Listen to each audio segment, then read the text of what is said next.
శ్రేయ మార్గాన్ని ఉపదేశించి అనుగ్రహించినటువంటి మహాపురుషులు వారు ఈ ధర్మ సంస్థాపనని, మన యొక్క ఈ సనాతన ధర్మ సంస్థాపనని ఎంత దృఢంగా చేసి ఉన్నారు అంటే, శంకరుల అవతారమై ఈ 1200 సంవత్సరాలు కంటే అధికమైనటువంటి కాలం గడిచినప్పటికీ ఈ గడిచినటువంటి శతమానాల్లో ఎంతో మంది ఈ ధర్మాన్ని ధ్వంసం చేయడానికి ప్రయత్నించినప్పటికీ, ఎన్నోసార్లు ప్రయత్నిస్తూ ఉన్నప్పటికీ కూడా ఇప్పటికీ ఈ ధర్మం అనేది ఇంత దృఢంగా నిలబడింది.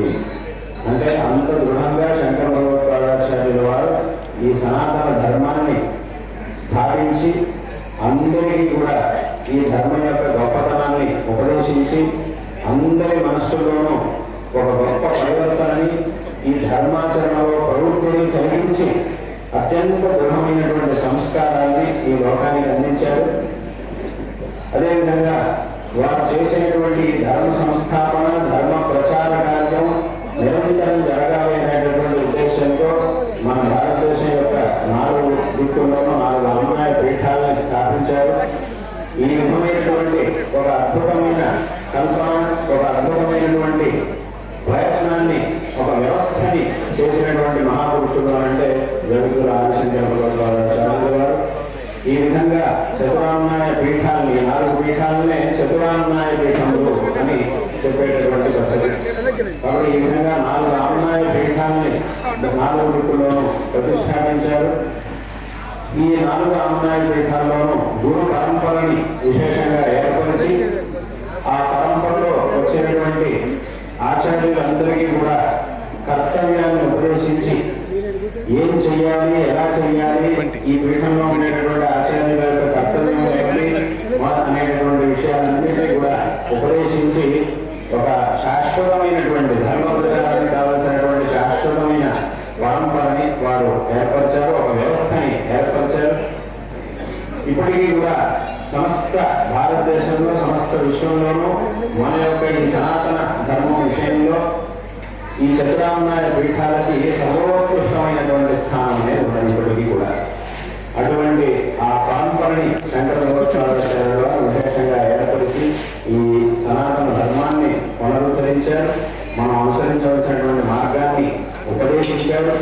అన్ని విషయాలకి మన యొక్క వైదిక వాంగ్మయంలో ఉన్నటువంటి సమస్త విషయాలకు ఒక సమన్వయాన్ని ఏర్పరిచి ఎలా మనం దీన్ని తెలుసుకోవాలి, ఏదో పైకి కాస్త విరుద్ధంగా ఇక్కడ ఒక రాగా ఉంది, అక్కడ ఒక రాగా ఉంది, ఈ 2 పరస్పరం విరుద్ధంగా ఉన్నట్టు కనబడుతున్నాయి అని ఎక్కడెక్కడైతే మనకు అనిపిస్తుందో వాటన్నిటికీ కూడా ఒక సమన్వయాన్ని ఏర్పరిచి ఈ విషయాన్ని ఎలా మనం అర్థం చేసుకోవాలి అనేటటువంటి, ఏ పద్ధతిలో మనం వెళ్ళాలి, ఎలా ఈ విషయాలన్నింటినీ కూడా మనం అర్థం చేసుకోవాలి, ఆ పైకి కనబడుతూ ఉన్నటువంటి విరోధం ఏదైతే ఉందో దాన్ని ఎలా పరిహరించుకోవాలి, ఎలా సరిచేసుకోవాలి అనేటటువంటి విషయాలన్నింటినీ కూడా తమ గ్రంథాల్లో తెలియజేసినటువంటి మహాపురుషులు శంకరాచార్యుల వారు ఎన్నో, అంటే ప్రస్థానత్రయ భాష్యంలో మొదలైనటువంటి అనేక గ్రంథాలని రచించి మోక్ష మార్గాన్ని పొందడానికి, అంటే మోక్షాన్ని పొందడానికి కావలసినటువంటి మార్గాన్ని, ఆ తత్వాన్ని ఉపదేశించాడు ఈ గ్రంథాలు, భాష్యాది గ్రంథాలని రచించడం ద్వారా.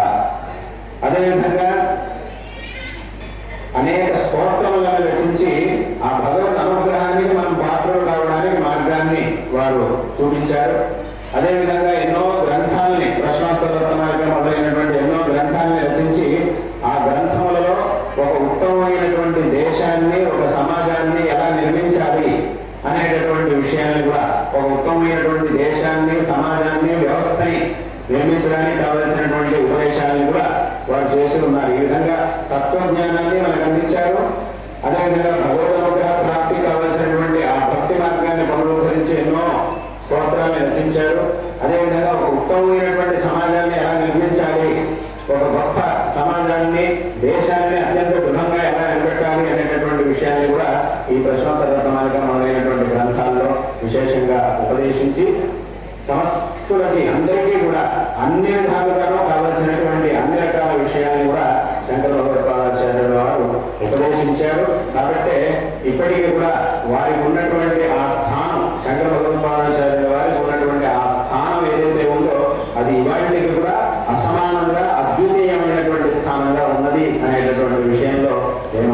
సందేహం లేదు.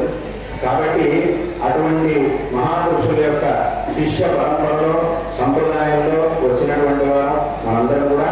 కాబట్టి ఈ ధర్మ ప్రచార కార్యం నిరంతరం జరగాలి అనేటటువంటి ఉద్దేశంతో చతురామ్నాయ పీఠాన్ని స్థాపిస్తూ విశేషంగా శృంగేరి క్షేత్రంలో ఈ సంస్థ భారతదేశం యొక్క దక్షిణ దిక్కుకి ఆమ్నాయ పీఠంగా శృంగేరి క్షేత్రంలో పీఠాన్ని స్థాపించారు.